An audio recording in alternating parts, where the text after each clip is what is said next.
The message, I think, to people who do bad things is go to Great Britain, because in Great Britain you can frolic, you can do whatever you want with our children, and at the end, if you're caught and if you have to pay for it, you'll pay a very small price.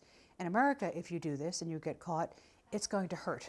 If people don't pay real money to stop this problem, the problem is not going to end.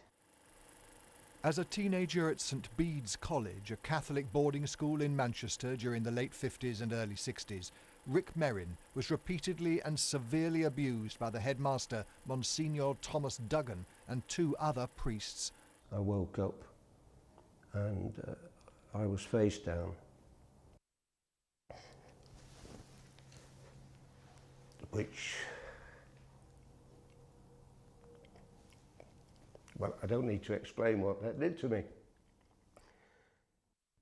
From top of the class to a life of disappointment in work and relationships, a psychiatric report on Rick concludes his abusers stole the golden future he should have had. Rick is among hundreds of public school boys who've gone to lawyers seeking damages for abuse often committed decades ago.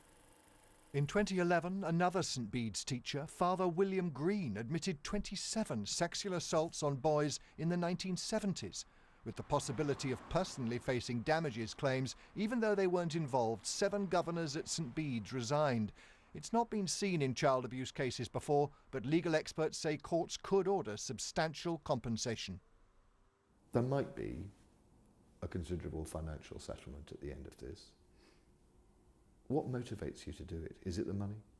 Nothing can make up for what happened to me at school and the impact that I do believe it's had on my life. If it comes to some form of financial settlement, it will be some small way of making it up for it. Only last November, inspectors rated St Bede's child protection policies unsatisfactory, and the college, now a co-educational Catholic day school, has promised to review its safeguarding policies, insisting St Bede's is a safe and secure environment. Public revulsion at the perpetrators and sympathy towards the victims has led many more people to find the confidence to tell their stories. Now, with lawyers considering punitive damages for historical abuse, the very survival of some of Britain's oldest and most established institutions could be under threat. I can tell you that, in the 70s and 80s particularly, the words child protection were never really used.